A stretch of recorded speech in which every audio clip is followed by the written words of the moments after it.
Okay, well, we get ready to start. Do you know how to fix that, sweetheart? Oh, good girl.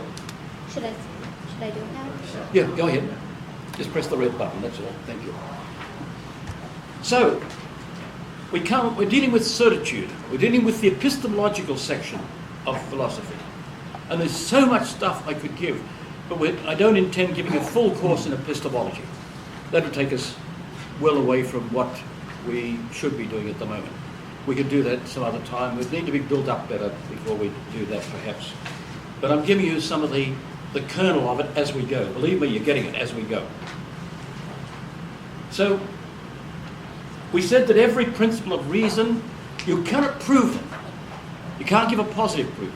You can give a negative proof. By showing to deny it leads you to contradict the supreme principle. That nothing can be and not be at the same time. Nothing can be true and not true at the same time. In other words, you're led into absurdity if you deny one of the principles. Just to give you a little bit of an insight, say, to one principle, which I think we might have done even the other day. I don't quite remember this. But I think we're dealing with the proof of the existence of God. Stone. Its movement is from self or from other. In other words, from self, from not self. And there's the principle of contradiction, of non-contradiction. There can't be any third. It's either from itself or from other. I'm saving myself the writing by just putting it from self or from other. If it's from self, either it had it or gave it to itself.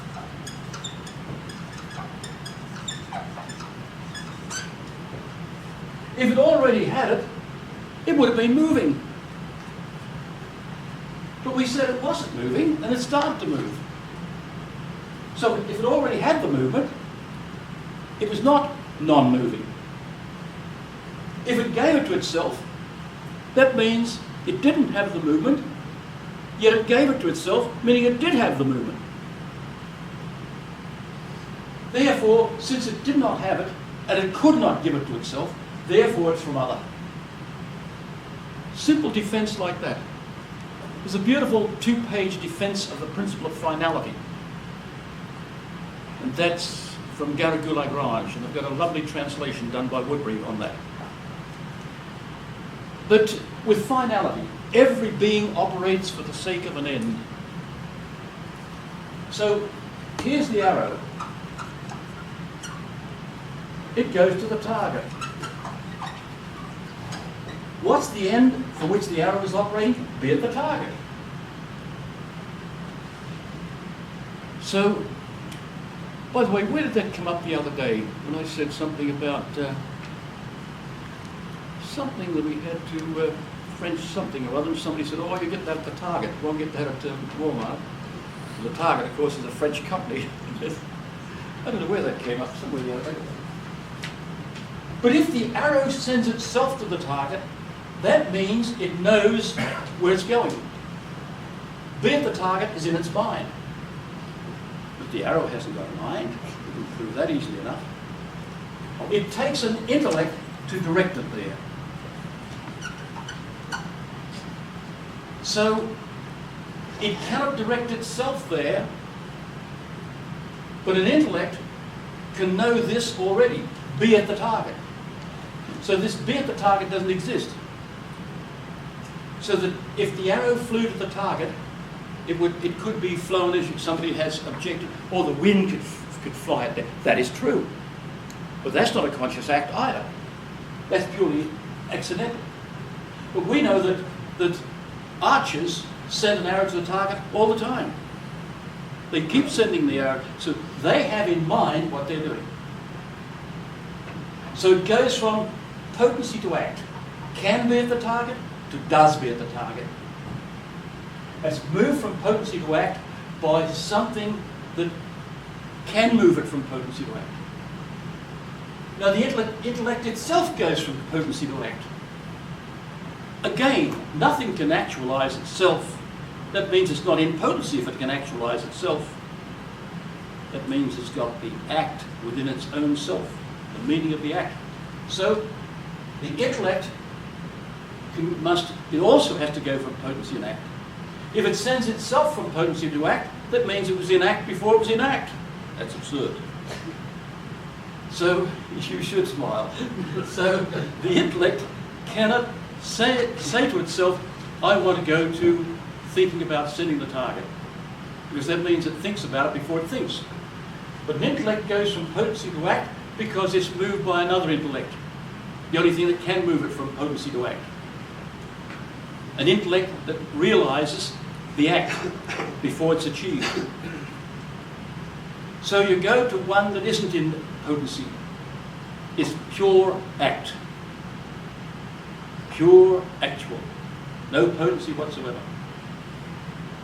Aristotle saw that. He didn't deal with that too specifically, but he knew the distinction between potency and act, and that nothing could actualize itself. If it could, as foolish philosophers like Karl Marx thought, you wouldn't need to put the kettle on to heat. It could come, matter is necessarily coming to its own perfection, according to Karl Marx. Therefore, matter, you could get the kettle to boil itself, come to the boiling point without putting it on a fire. That's obviously absurd. Or if anybody can do it, I'd like to find out. Of course they can't. So, the potency and act is the secret. Remember what we said before, if you wanted to write the whole of philosophy on the back of a postage stamp, you write potency and act. But it won't work in an exam, I can assure you. So, that's the defense of the principles. If you say the supreme principle, can we prove that? No, we can defend it. If you say it is true, you're equally saying it is not true if the principle of non-contradiction is true. Is not true, rather. Nothing can be and not be at the same time under the same respect. Oh, I had a professor of mathematics in Australia, an old friend of mine. We sat one Sunday afternoon screaming our heads off at each other. I got exasperated with him, and we were very young at the time. We were having a deep dog battle. His mother came in and said, "Are you two having a fight?" It sounds like it. But what he was maintaining is something can be and not be at the same time, but what he's maintaining is two different respects. Here's something that is a man, but only potentially a scholar. So it can be both at the same time, instead of saying there's a distinction between the two. But he couldn't see that. It took a long time. And do you remember I said that think follows thing? That K takes the place of ED. So what do we mean when we say somebody thinks? His mind has been thinged, tampered with by things. I try to make 2 and 2 equal 5, but I can't. Anybody that's ever tried, I've tried it with children, I've tried it with adults. Can 2 and 2 make 5? I don't know what he's talking about, said one dear-old lady to her daughter. I don't know what he's talking about, he's nuts. Can 2 and 2 make 5? No, they cannot. Because 2 and 2 make 4 out there, therefore 2 and 2 make 4 here. And if you want to break away from that, from Euclidean geometry, for instance, you take Lobachevsky and Riemannian geometry, and you perform geometries, supposing, for instance, that between 2 points is not a straight line. Then the point outside here, any amount of lines can be drawn parallel to this one. It's the geometry of the unreal, but we do know how we distinguish between the real and the unreal. Euclidean geometry is a geometry of the real, but Riemann and Lobachevsky are geometries of the unreal. But they can be used. I don't know enough about the mathematics of it, but according to what I understand, it helped us break the atom and develop the atom bomb. Riemann and Lobachevsky's geometries. But they're geometries of the unreal, and the human mind recognizes the distinction. Because the mind thinks as things are. And all those principles of reason are principles about the nature of being. They're all principles about the nature of being. The first concept is being. Nothing can be more fundamental than that. Something is. And if that something is, then all principles flowing from that will be in terms of principles of being. The first one, the first concept is being, and the first principle is concerned being. Being cannot be and not be at the same time. So, we come now to principles of reason and science, the consequence of certitude in reasoning. By the way, it's interesting to note, we're going through an era in which there was great doubt. All these things we've been speaking about are really passé. Physicists today don't pay too much attention to them. Men today are thinking in terms of a rational order. In fact, they're wondering why the whole universe operates according to laws of being, laws of nature. Why do trees consistently grow into trees? Why do they consistently produce flowers? Why do they consistently produce fruit? Why do the stars operate in ways they go, etc., etc.? Men are disturbed by this. The real is so rational and so orderly that it startles us. And we seem to be able to draw mathematical formulae conforming to a lot of this, but we don't know why. Why is it so consistent? Why does it happen all the time? It demands an intellect, a super intellect, one that's there directing it all. That's why it's happening. Why do we universally presume that by science we can discover the mysteries of the universe? Yeah. You go to Congress, I never hear Congress say, we won't appropriate any more money because how do we know the scientists will discover anything? It is presumed that they will because the mind can ferret out the mysteries of the deep. Exactly, yes. So, the principles of reason are first principles of being. And consequently, when we're explaining those principles, we're explaining being. And all the microscopic distinctions between positrons, neutrons, electrons, protons, that won't change a thing. They're only a mathematical viewpoint of things. Matter and form is much more fundamental, in spite of the scientists. Something which is determined trees to be a tree is called a form. Inside fixer, call it what you like. We'll call it a form. And then those that pay attention to living forms call them souls. But then they're multiplied. And the same cannot be the reason of opposites. Since the trees are multiplied, therefore there's another principle in them, determining that form be multiplied. And I think there are 6 or 7 proofs of that. And they all conform to reality.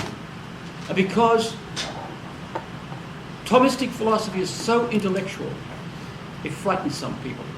They said when I was a student it took 10 years to make a Thomistic philosopher. Anybody can be a philosopher in the other rubbish. It doesn't take much to be a Marxist philosopher.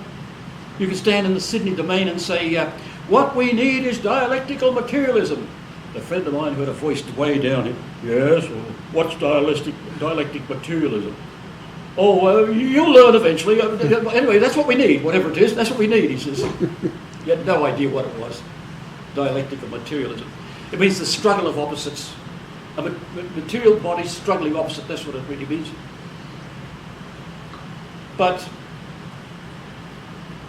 remember the definition of science, by the way, it's certain knowledge. And we're looking for the causes, through causes. And Aristotle gave those 4 causes. And I remember Professor Koch from Egypt saying he'd been searching all his life for those principles of Aristotle. There's four causes of Aristotle. The efficient cause, the final cause, the material cause, the formal cause. He'd been searching all his life for them. And they adequately explain reality. What can be outside that? If you've got it, 2,500 years of philosophers haven't found it. And I'm sure you won't find it because that's an adequate distinction, as beautifully explained by Aristotle and by other philosophers. So science is the fruit of demonstration. Principles give us the means of using that demonstration. By applying principles of reason to facts, we draw conclusions which explains the science. principles like in social philosophy, every agent operates according to an end. And what is the end in social matters? The common good, the good we've all got in common. But even that, I published an essay on the common good. I searched and searched, and it's amazing the lack of inspiration, the lack of what I could find on the common good. Even Maritain, The Person and the Common Good, one of the most famous books on the subject. I had to dig around for definitions and properties of the common good. For instance, the common good, no matter how much you take from the common good, you rob nobody. No matter how much you put into the common good, everybody benefits. Things like that, the properties of the common good. Now, there are two kinds of science, as we have seen. There's the perinoetic and the dianoetic. By the way, in number 3 there on page 128, I've got perinoetic, e.g. It isn't, that's wrong, it shouldn't be e.g. That's an example. Example is perinoetic. No, perinoetic is it. It's not only an example, but is. Empirical science is perinoetic science. Chemistry, biology, scientific anthropology. For every science, there's a corresponding part of philosophy. Now, if you're studying philosophical psychology, as we will, you'll find that there's the philosophy. First of all, we'll deal with the philosophy of geology. Then we'll deal with the philosophy of botany. Then we'll deal with the philosophy of animal life, sensitive life. Then we'll be the philosophy of man. And we'll show that whatever's involved in those others also is involved in the nature of man. So we see all that developing. So, perinoetic science is looking at man from the outside, as it were. Remember, I explained that before. We've got, say, silver. I'll give the chemical formula for it. All the things we can read about it, it melts at, say, 990 or 980, is it? It boils at, it melts at rather. It boils at 2,000 degrees centigrade. It's lustrous. It unites with nitric acid, with single valency, and all hundreds of properties it's got.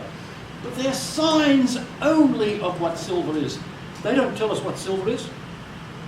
Oh, smarty pants students, you hear say sometimes, oh, it occupies a certain place in the periodic table, the table of all the chemicals elements laid out. Or it unites with nitric acid to form silver nitrate, etc. Or it forms insoluble silver chloride, etc. That's all. There are only signs of it. It conducts electricity, conducts heat magnificently, but there are only signs of it. But with man, now that's perinoetic. With man, we have dianoetic. This time, we know what man is. We know exactly what makes man be man. Namely, he's a rational animal. And his rationality is the cause of all these specific properties. He's rational, therefore he laughs. He's rational, therefore he talks. He's rational, therefore he's social. He's rational, therefore he's political. He's rational, therefore he's laughing. He's a poetic animal, an economic animal, etc., etc., artistic animal. All of that because he's rational. So his rationality is applied in this manner, that's called laughing. His rationality is applied in that manner, it's called talking. They're what we call the metaphysical properties of man. Why are they called that? Because they're the same as his being, but just said in another way. It's the same as rational, but said in another, looked at in another manner. That's why we call them metaphysical properties. And there's no good appealing to animals and saying, well, the Australian kookaburra gives a beautiful laughter, and the hyena laughs. It's no good saying all those things because they're only the matter of laughter, the matter of speech. And the example I've always used with students is, they've said that a kookaburra, some animals can be made to talk. Yes, we've got one in Australia that talks beautifully. I know that. We've got some marvellous animals that mimic things, like the lyrebird. Its tail is shaped like a lyre, the musical instrument. That's of the male. That's a beautiful thing. You can usually, I've tracked them through the bush by listening. You can hear them scratching as they're going. And yet, it is also not only L-Y-R-E, but it's L-I-A-R, a real liar. Immediately you hear a kookaburra laugh, you listen for a second, then you'll hear another one. That's the lyrebird mimicking it. I've got recording of this, an engine going chuk, chuk, chuk, chuk, chuk, chuk. And what it is, it's a lyrebird imitating it. And you're in the bush and you don't know which it is half the time. This young lady had giggleberry pie for supper. And, I'll tell Jenna about that. So the lyrebird can imitate things. But we've got one that can do all of those things, whatever any other animal or an engine can do. It's called a tape recorder. So that's all they do. They're just recorders. That's all these animals are that can do this. That's why they have to be constantly trained. Now, one of my students, he's in charge of one of the 2 police districts in Canada, 50 miles up the road. What's the name of the town again? Hamilton, thank you. Chuck Bamlett was captain of the military police, and he's sergeant there in charge of that section or something, and he trained dogs to sniff out drugs. And he said every 6 weeks you had to retrain them. You have to constantly retrain them, he said. He said, oh yes, they're brilliant. They can make the association drugs and play. That's all they did. They knew that if there was that smell there, then there'd be a bit of fun. They'd play with the football. They'd wrap the drugs in towels or something and make a football out of it. But that's all animals can do. They're all on the sensitive level, as we'll see when we come to do this later. They can do some wonderful things. Absolutely wonderful things animals can do. Like the bee makes the hive, the European bee makes a hexagonal cell. Well, it took engineers centuries to learn how to do that. It's the strongest, most secure structural unit they could use in building. But it took them centuries to find that out. But the bee does it every time. The first time, the young do it, no training. Or like the hairy Ammophila, compresses the 7th ganglion of a caterpillar and buries it. She's already eaten the husband, you see, and she buries the young, and she deposits them in there on top of this caterpillar she's left paralysed there, covers it up, then goes off and dies herself. Now the young have been taken, no training whatsoever, they do exactly the same thing again. It's not what they do that distinguishes them, it's the fact that they never do anything else but that. It's the only thing, because they're being computerised to act in that way, speaking in contemporary jargon. In other words, they have been made to operate in this manner by the creator of the being, not by the being itself. It doesn't discover things and say, well, I wonder now mathematically whether the hexagonal or the pentagon or something is better to make in buildings as the bees. No, not in your life. I was up in Canada in the Algonquin Park camping with Dr. Bonnet's son years ago, as a matter of fact. Remember that? Yeah. And Tim and I saw a dam. I could just barely see over the top of it. It's about 6 feet tall, 100 feet long, and it's holding a big lake back. Have you ever tried to block up a stream when you were a kid? You tried to block up a stream on a gutter or a creek or something? My golly, it's hard. It gets washed away every time you put a stick there. Not for the beavers. They do it all the time. But it's the only darn thing they do. They don't do anything else. It's not what they do, it's the fact that they do it only that. And the beaver always builds a dam the same damn way. You're right, sister.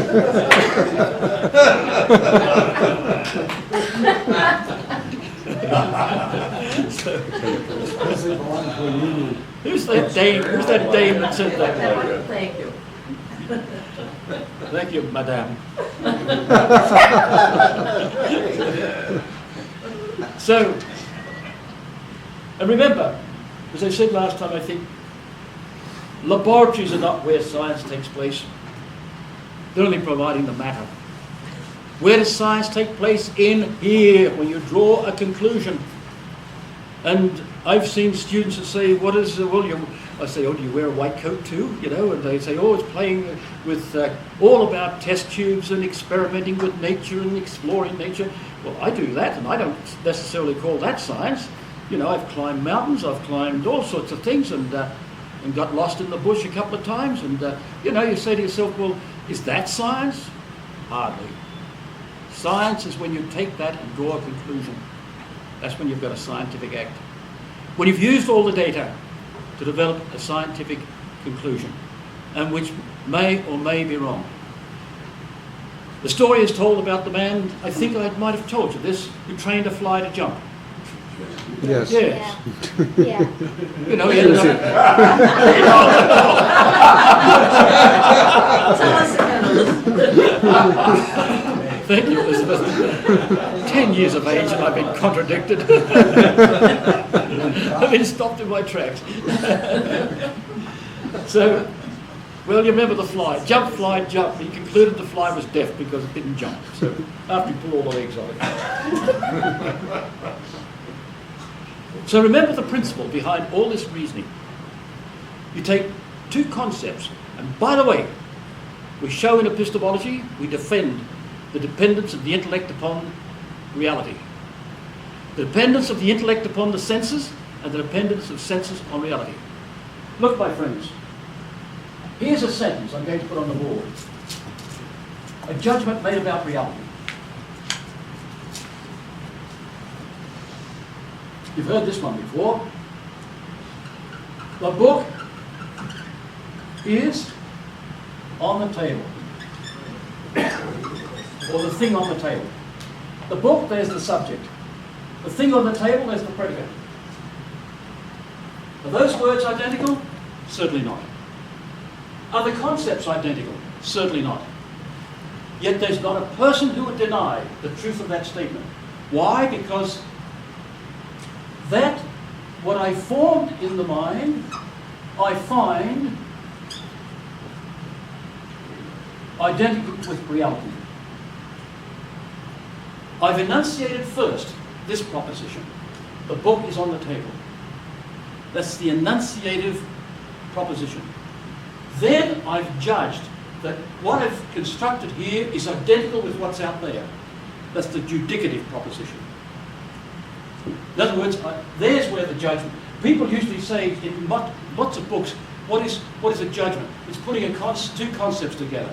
No, it's not. You put the two concepts together, then you judge whether it's true or not. It's the comparison of that with that. That's what the judgment is.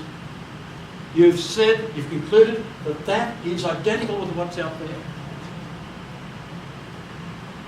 I tried with people and said, would you agree that the book is not on the table? Well, no, I'd be nuts to say that, I've heard a student say. Of course the book's on the table. You don't have to prove that to me. No, you proved it yourself. You saw it out there. You made the judgment. And we have to have a very good study of the operation of the intellect, the operation of the internal senses, then the operation of the external senses, and the welding of those two together, reality and the senses. We do an extensive study of that in philosophical psychology, and then we defend it in epistemology. Would we have time? I'd love to do that right from the beginning. And the English empiricists defended our dependence upon reality splendidly, in spite of their great errors. Locke, Berkeley, Hume. They studied the dependence of the intellect upon reality. And they said the cause of truth is reality there. The idealists, on the other hand, started from within the mind. Said what we know is the idea. And they defended the subjective order. And if you deny one or the other, if you deny the empiricism, we're utterly dependent upon reality only, you end up in idealism. If you deny that we know external reality, you end up being locked up in yourself, whether you like it or not. If you deny we have the power of abstraction in the intellect, and all we have is the impression of singulars on our minds, you end up in idealism. Take me a little while to show that, but that is where you end up. So ultimately there are only two philosophies. There are only three. According as you take that external reality is the cause, is active, and the intellect is passive. Or the intellect is active, and external reality is passive. All the activities in here, that's two opposite philosophies. The third one is External reality is active and the intellect is active. And no one less than Regis in a final exam, he jumped. My first exam with him, all exams were oral for a while. They stopped it because they found some students were sneaking through with rubbish. Regis said, how can the external reality be active? I said, by providing the form, by giving the specification. Oh, he said, he'd never thought of that You before. should have known that. But he sure should. He thought only the intellect is active. I couldn't believe it. Yet his books don't manifest that. He couldn't believe it. Anyway, I said because the external reality determines what we know. We determine how we know it. So ultimately, the theory of knowledge depends on a play between that, the thing, and my mind. Strictly, all determination comes from the thing. My mind determines how we know it. And we mustn't get lost in that. Thomism, for 700 and something years, has been gradually unfolded, developed great minds like Cajetan, St. Thomas, and not one thesis has ever had to be recalled. None. The best minds of Europe, and I might say of the United States and Canada and Australia, have been working on that and have developed some beautiful stuff. The best, I've got many manuals. My friend Father Laplante in one of our faculty in Ottawa said to me, what are you fellas, meaning Dr. Russell and me, what are you gathering all these old manuals for? Because I think they've got an enormous amount of truth in them. Beautifully laid out. Hugon, Macquart, Bagnès, people like that. And they're beautiful texts and thoroughly have examined everything. But the best I've ever seen was a boy from the bush in Australia, Austin Woodbury. Magnificent stuff. Towards the end of his life, he went around boasting about something. Dr. Waters editing my text, he said. So he's quite excited about that. That's as far as I've got. I've done nothing with it. Take a lot of money now, a lot of more time. Oh, we've gone over time. Please take a break. Now remember, in philosophical sciences, you reduce everything to being and principles of being. Facts only has to be a universal fact. Beauty exists, evil exists, etc. Only have to have a philosophical fact. You don't have to have a counting of heads. Just one does. Movement exists, one little cloud. From that you can prove the existence of God. You reduce everything to principles of reason on the one hand or of fact on the other. Both. You reduce everything to principles of being, ultimately, potency and act in philosophical reasoning. But in experimental science or empirical science or whatever you like to call it, perineotic science, you reduce it to an observation. In the last analysis, it's what you observed. And consequently, Couldn't we just simply say that we reduce it to efficient cause, like you drive in the car, you burn the car because you drive it? And that's really the simplest way of dealing with empirical. With empirical. You learn by doing it. Learn by doing it, yes, experience. Experiencia docet, used to say. Experience teaches. And that's what the meaning of an experiment is. I've got that in your text. Experiment. Expérience is the modern word in modern French. Experience. Expérience. And that taken from the Latin experimentum. Well, experimentum means in English experiment. But when it came from Latin into French, they changed it to experience. The corruption of the word. Well, what an experiment is a controlled experience. That's all it is. A controlled experience. So all the mysticism, white coats, test tubes, Bunsen burners, Soxhlet apparatuses, etc., all of that. It's all dazzles people and they think, oh, that's science. Yes, it is science. But get the scientists at the frontier of science and see how sure they are of themselves. Oh, this is somebody's theory. Oh, somebody made a breakthrough here. Next minute, it's out of date. There's a new breakthrough.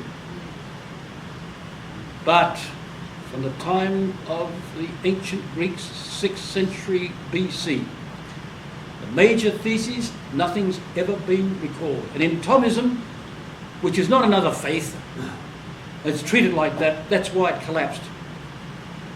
I remember a student raising in class with the professor of metaphysics. I got along well with him. He said he had plans for me in the future, but I left Canada and went back to Australia. And a student spoke up. I was very disappointed and said, the principle of causality, what guarantee have we got that's true? But it's a principle, son, it's a principle. C'est un principe, he said, it's a principle. That's no way to do it. He should have defended, like I defended on the board here tonight, the principle of causality. But he didn't do that. It's a principle. So it became like another faith in the mind of a lot of people, young French Canadians particularly. And the lovely books that they used in some of the schools, like Grenier, 5 volumes. One of them gave me, you can have them, I don't want them. And they're beautifully done, but naively done to a certain extent. So the students came through their courses in what they call the Collège Classique, the classical colleges, where they studied Greek, Latin, French, English, well, French was their native language, and they studied theology and philosophy, and they graduated with a BA. And they were well-rounded students. But it was too much like a faith, to my judgment. We believe this because St. Thomas taught it. So when some seminarians one night said to me in Ottawa, are you a Thomist? These are students at St. Paul's University. I belong to the University of Ottawa, but we had certain sort of togetherness, as it were, the two universities. Are you a Thomist? They met me one Saturday night, seminarians coming home. And I said, I don't know. I don't know what you mean by, are you a Thomist? I don't believe in St. Thomas. I just study him, and when I see he's teaching the truth, I accept it. Because it's true, not because St. Thomas said it. And by heaven, with about 105 years of studies in St. Thomas, I don't find anything wrong with what he's taught. Believe me, it's magnificent.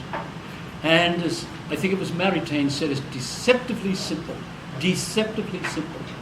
You can look at it and say, oh, well, that's just common sense. Yes, it is common sense. Common sense precisified, made more precise. And you've got to get into it to really see the depth. He drops off gems as you go along. And great men like Cajetan, who wrote beautiful works. Unfortunately, not much of it's translated into English. What is translated, I think I have. But it's magnificent stuff. And it's profound. I remember speaking to one woman philosopher, very well known in the American Catholic Philosophical Association, etc. And I remember saying something to her about a certain research I wanted to do. Wow, she'd never heard of that before. Because she was on the superficial level. You know who I mean, and you know who I mean. No names mentioned. But I don't think a philosophical notion ever entered her head. Oh, I know who you meant.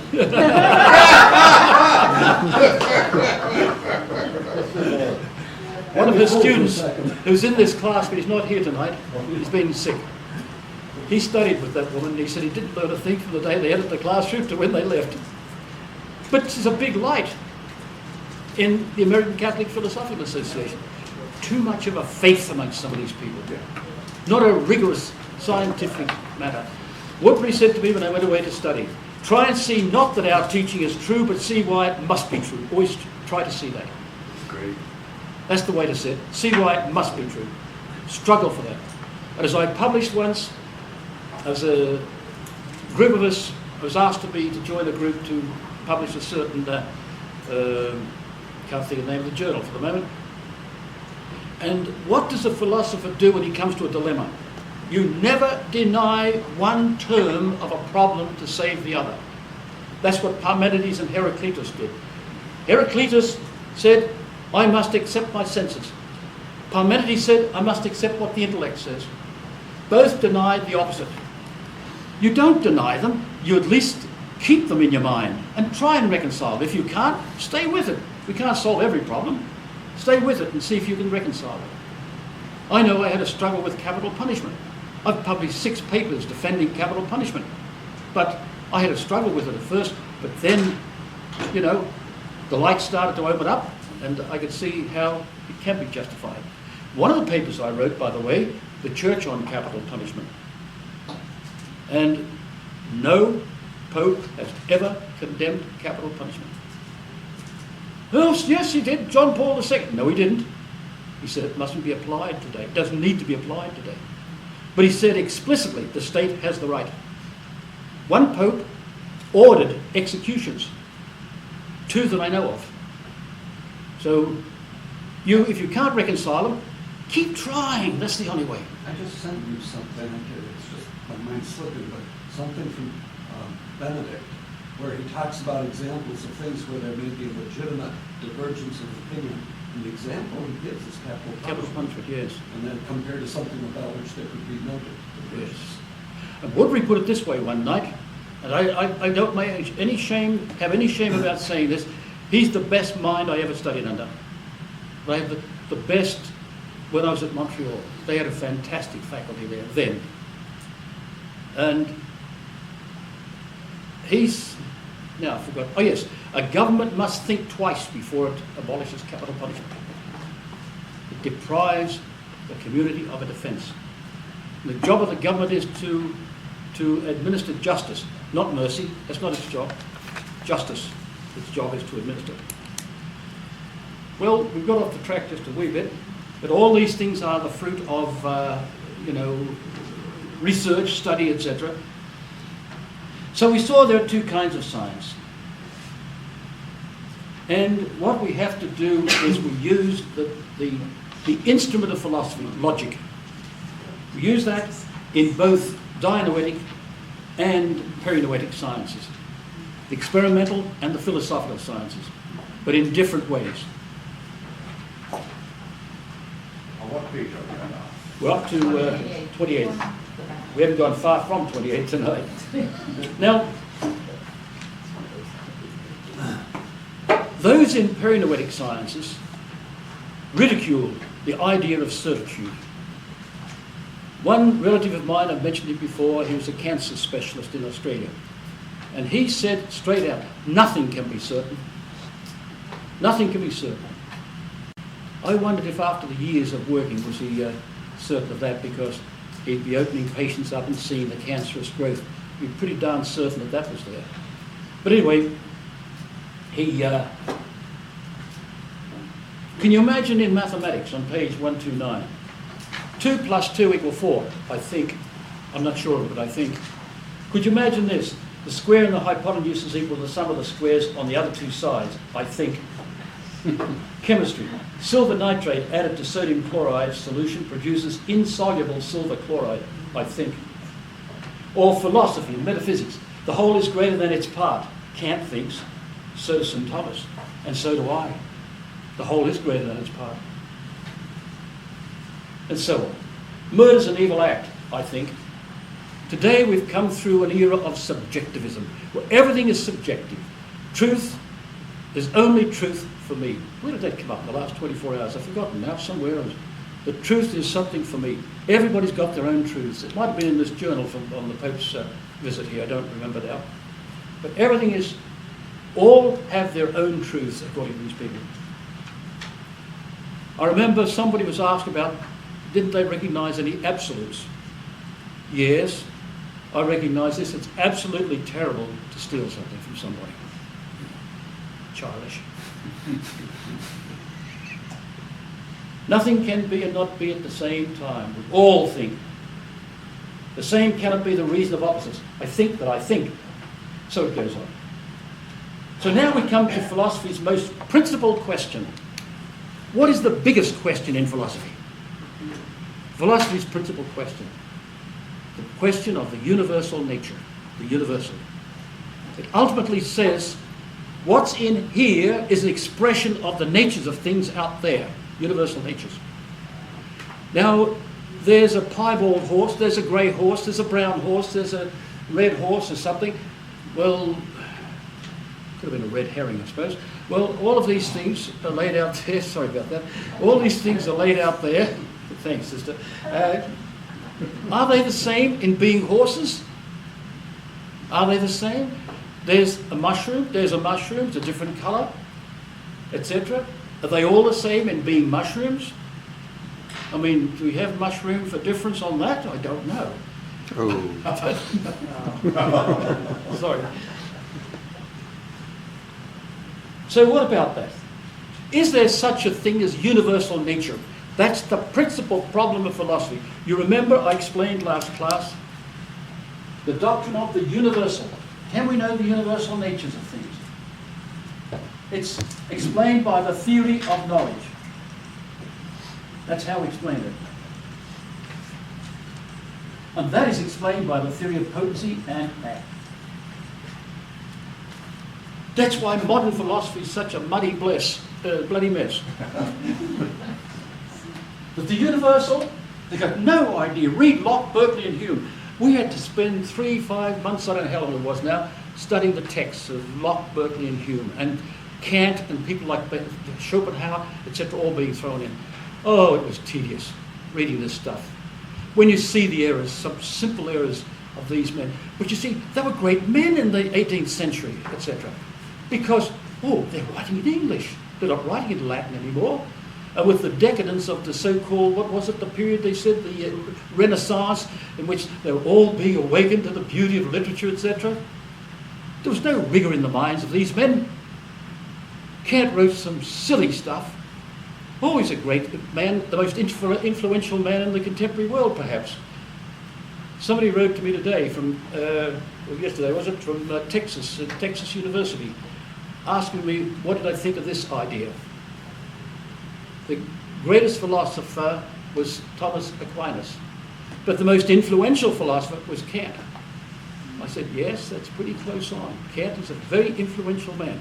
Descartes, Kant, the two great gods of modern philosophy, have led us into wars, depression, and God knows what.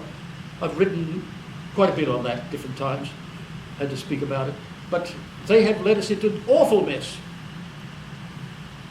But Kant, his kernel argument is based upon this, the denial of it. We've got them in here, but they're nothing to do with out there. As you said, Father, about the rationalization. They put it into the rational order. And he started off by taking the error of Descartes. The idea is what we know. No, it's not. It's things, reality we know. And we have ideas there to represent them so that we can know them. We don't know them except by a reflex action. What we know and understand first is the tree. Then by a reflex action, once the mind is activated, then we can reflex, as we show in philosophical psychology, the intellect bends back over itself and understands that it's got an idea.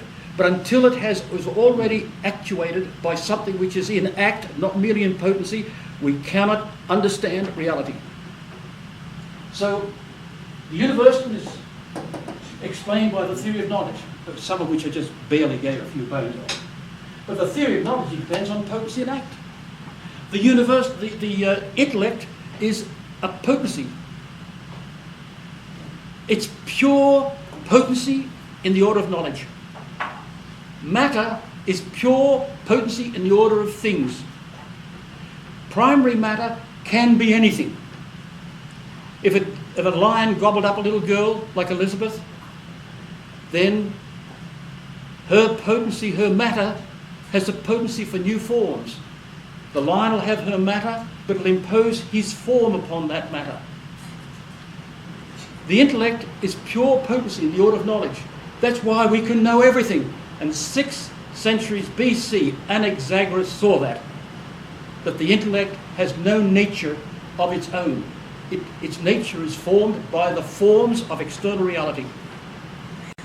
What appears inwardly, he says, in other words, if we had matter in the intellect, what appears inwardly would prohibit and impede external reality. If I had matter in my intellect, in my mind, it was made of matter. The brain is not the matter, That's the matter of the internal senses, the 4 internal senses. But if the intellect, which is above that, had matter in it, then everything I would know in terms of that matter. So I could not know things in themselves, only this combination. That's where Kant fell in the mud. He did not understand that. So what we know is locked up in the mind, as the idealists saw later. And men like Hegel said, this little girl is an idea in my mind. Wait there. Maybe I'm an idea in her mind. Wait there. Maybe we're both an idea in her dad's mind. Or, as he ended up saying, we're ideas in God's mind. We're all ideas in the great spirit world. And all we see operating around us is just ideas all working themselves out. That's Kant. And those cloddish philosophy. He never went any more than 5 miles from his home. Well, philosophers must be experienced in every science. He must have some knowledge of it. He must be experienced in everything that happens around him. He must be a man of the world, a man that's experienced. Kant certainly wasn't that. As for Descartes, sitting by the fire trying to think out how to start philosophy again, the arrogance of Descartes. Remember, Protestant Kant, Catholic Descartes brought atheism on this contemporary world. Professor, couldn't we say that he just made a hash out of the early definition of logos? Oh, yes. That's what he did. That sums it up. Logos meaning that the thing exists in your mind before it's created, originally. So what he apparently did is just take that idea and make a mess of it. Make a mess. Yeah, that sums it up. I said to Woodbury once, when I came back from studying overseas, we didn't do a specific course on Kant. It came into everything, of course, but by a specific course, what I mean is a thorough course working the whole of philosophy of Kant out. I said to him, I don't know enough about Kant. He said, you're not missing much. He said. But we did other courses, thorough course on English empiricists, because they were the going thing at the time. Logical positivism with Alfred Ayer, who I just missed out on meeting in London, by the way. What I found out there is his book, which is Logic, Truth and Language, the basis of all modern positivism, logical positivism. He was now denying it all. He'd realised the stupidity of his ways, and he's becoming more of a metaphysician. The whole object of his book was to deny metaphysics, but now he's becoming a metaphysician. At the University College, where I sat in on some lectures, the chaplain there told me, he said, pity you couldn't meet Freddie Ayer. And I said, yeah, I'd like to meet him, but we'll come and have a glass of wine anyway and have a chat. So we talked over this, and he said that he's sort of groping, you know. And anyway, I'm sorry. I always used to point out to my students that Kant knew about as much about Aquinas as Aquinas knew about Kant. And St. Thomas lived, what, a few hundred years before Kant. That's a very good summary. Now the positivists, they deny it. What are they specifically denying? Now, we did all this study of Locke, Berkeley and Hume, you know, dissecting their books, dissecting the text. It wasn't until the day I did my final exam for the licentiate exam. He said, what do you think of the English empiricists? I said, well, I started to go on the political era. Says, there's a famous saying, when you're in an oral exam, keep talking, so he won't ask you questions. So I'm talking about the English empiricists and their influence on the English Parliament, etc. And he said, hey, that's enough, he said, about English. Because although it's a French university, you can take your exams in either English or French, you see. So he spoke perfect English, and he preferred to ask me in English. But so I said to him, what they really are denying, the heart of their problem is denying the proper activity of the human intellect, the ability of the intellect to abstract the universal from things. Oh, that's what I think too, he said. I nearly said, well, why the hell didn't you teach us that in class? Isn't that strange? I don't remember him ever mentioning it. I sat up the front, you know, and of course all classes, all work, classroom language is always French, and with some Latin and Greek thrown in.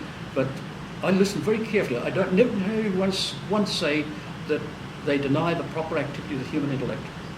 Yet it's the heart of the whole problem. So that's what the problem is in the modern world with the philosophers. The philosophers are so mixed up. When Dr. Bonnet retired, we had 230 applicants for his job. And I wouldn't have employed one of them. I went through those things, I got sickened by them. They all, oh, I'm a specialist in Kant, I'm a specialist in this, or I teach always the history of philosophy. Not systematic philosophy. They just weren't capable of it. But just the history of philosophy. Oh, Kant taught this, somebody else taught that. That's easy teaching.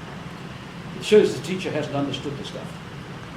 So the positivist teaches that all knowledge is based in experience as St. Thomas. But positivists claim that we merely have impressions. Singulars outside the knower impress us. We know no more than the impression of singulars. That's what the positivists say. And the logical positivists, they developed a new idea, and that was, its peak was when I was studying, 58, that era. We were studying Alfred Ayer's basic book, Logic, Truth and Language.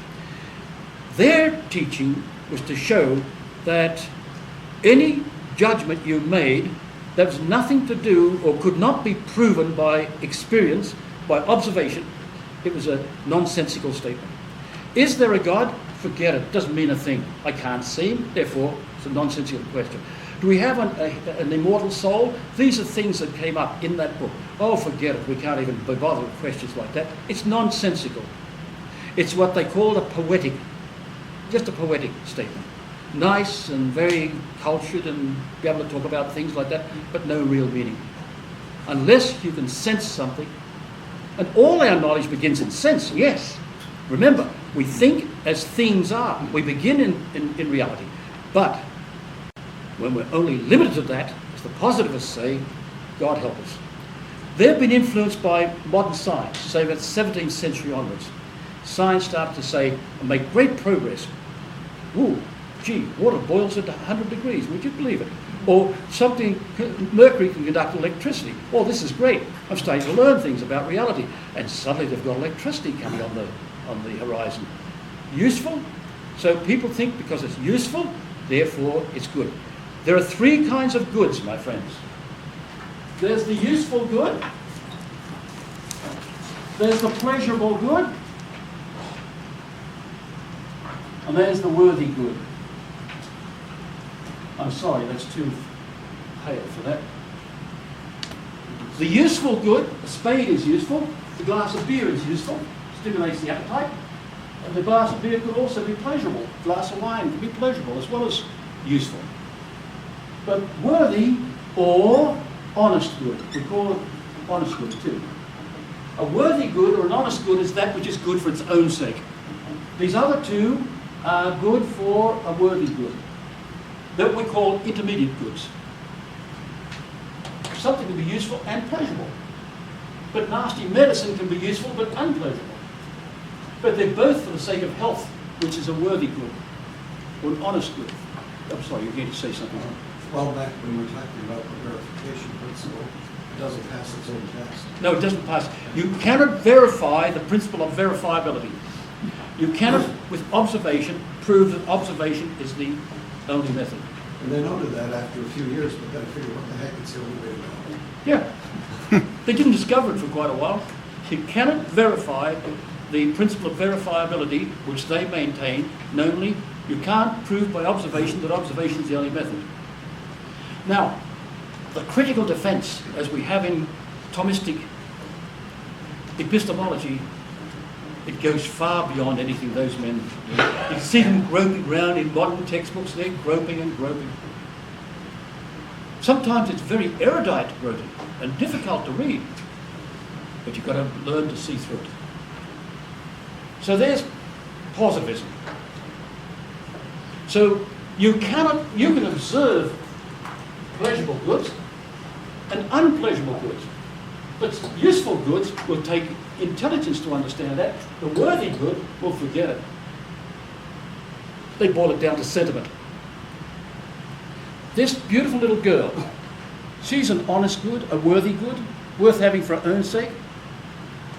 But you don't observe that. They think you observe that, but you just observe what she does, and you deduce that she's worth having for her own sake by understanding what man is, what a human person is. So that's why we can understand now the principle of utility in the world. If they're old, exterminate them. If they're unborn and not wanted, exterminate them. There's where their principles take them. Boy, they've made a mess of modern society. So, on page 130, I've drawn up, by the way, before I forget, there's no class next week. You know that, don't you? Right. No class next week. Please remember that. So, according to the positivists, the knower merely attains phenomena. In other words, what appears to us, what appears to the senses. That's all we can get at. We cannot get at the nature, and cannot therefore deduce anything from that. But this is according to the positivist. The logical positivist says that it has to be reducible to something which is a sensation, something observable. So on page 130, I've got a diagram there which I took from Woodbury. I don't know whether I acknowledged that. Somewhere I thought I did. The intellect is reduced to a sense. There's merely a higher sense. And a sense merely knows singulars, not universal natures. That's all senses know. What is here in this place at this time. Here and now. What I can sense here and now. Not in the future, not in the past, here and now. That's all sense gets at. Sense gets at this horse, this colour, this sound, that sound. That's what senses get at. Always has the adjective this, the indicative adjective this. So the intellect is just a higher sense, that's all, according to Hume, Berkeley. It shows you the absurd lengths they can go to. I think I've mentioned this before, with Bishop Berkeley, an Anglican bishop, who, by the way, was on this east coast of this country. He was down in Jamaica and established a college down there. And funny, there was a very tall black gentleman, a priest I met in Ottawa, Dr. Gallagher, the president of the Durancy Foundation. He used to bring people in occasionally, and he often was in the office at night, and so was I. He introduced me to this priest, and he wanted some of us, I made a suggestion first, and he thought it was great. He went round the nation collecting names to help, during the summer, give courses to the people of Jamaica to try and help them get some education. He thought it was a great idea. And he goes and dies, the beggar. It didn't work. So, I've forgotten now why I said that. I had a reason. But Bishop Berkeley. Berkeley, yes, thank you. Bishop Berkeley, who was down at Jamaica at one time and helped found a college down there, I understand, from according to literature, and he said, all we can know is what we perceive. All that exists is what we can perceive. Esse est percipi. To be is to be perceived. How do we know this young lady exists? Because I can see her. All right, somebody says, now, Bishop, you just came in on your horse. Now, remember, we're talking about the 18th century. You came in on your horse. Well, has your horse ceased to exist? It's out in the stable there. Oh, no. God exists. Because he perceives it. Therefore, there's got to be a God. There's his proof of the existence of God. A bit childish view of what we've studied here, isn't it? So, that he got to that because of the men who went before him, Locke particularly. Hobbes, Locke, and then Hume went further and he went into complete skepticism. But Bishop Berkeley perceived. All he said he could know about is what we can perceive. That sums up all his philosophy. So that's how sensism can go, as far as it can go. So a person deprived of senses, for example, who cannot see, then cannot perceive reality? I wish he was here. I'd like you to ask him that. I don't know what he does. It's a good objection, as a matter of fact. Well, the other things would exist, but without color. Without what? Without color. Other things would exist, but without color. Without colour. Well, without form, too. Yeah, well, he would say... There are other forms of color. You get a sensible form. You can feel Sensible form, yes. But motion or design. You can sense that by other senses. Remember that the primary things were what things have extension, movement, etc. The secondary ones were the colour, sound, and all that sort of thing. Yes, he would go on that, but you know, there's lots of questions we could have asked him and say, well, all right, Bishop, explain this one to us. The breakthrough for Helen Keller was the fact that she had known water. Water, yes, I remember Had that. she not known that, I don't know that she could have gone further Yes. in her intellectual pursuits.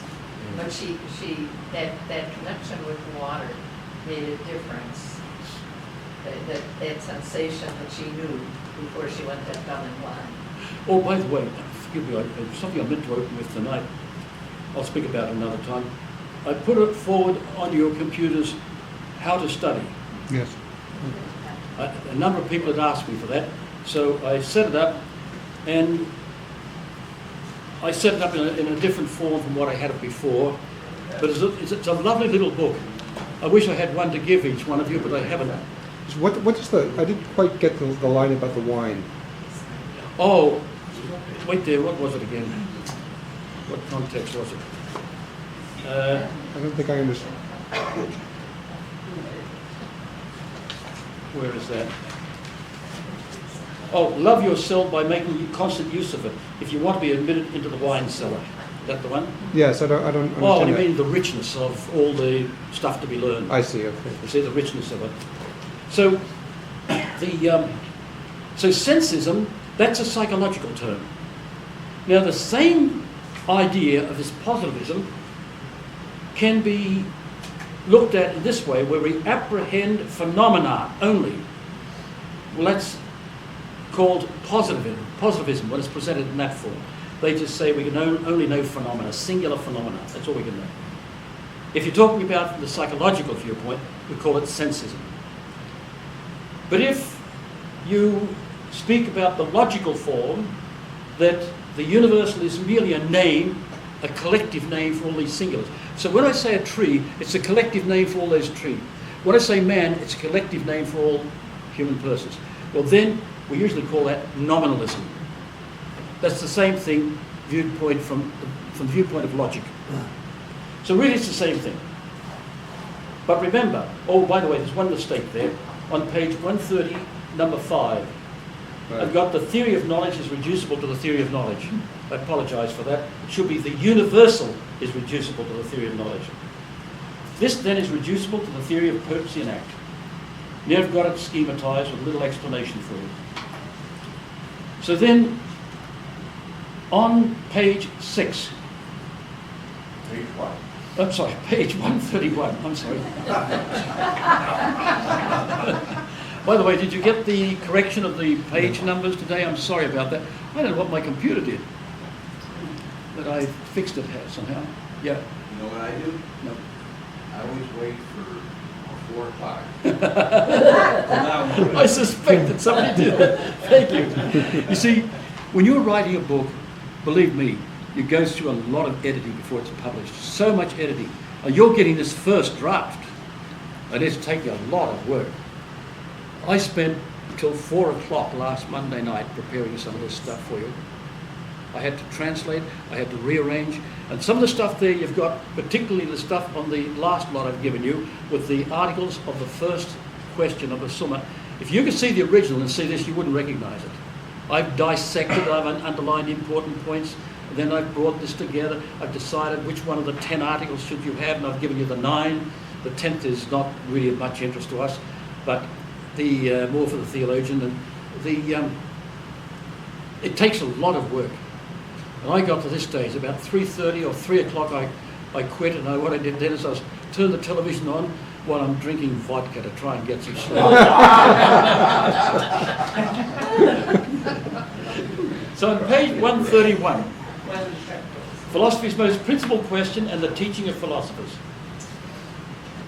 Introduction. The most principal question of all philosophy concerns the existence, value, and origin of our knowledge of universals, that is, of common natures. The nature that a kangaroo has. All kangaroos have a common nature.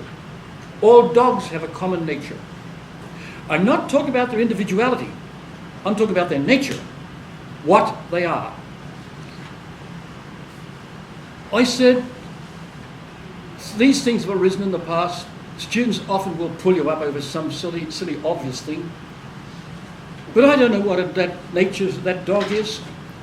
I said, oh, I just remembered, I've got a dental appointment this afternoon. I've got to have a bridge put in my mouth. Of course, I was joking. I've got to have a bridge put in my mouth. Oh, well, we won't hold you off, sir. You can let us go early if you like. You always get that. I said, so you do know what a bridge is? I'm not talking about a bridge that you climb over the gorge. I'm not talking about that. I'm talking about a bridge between my two teeth.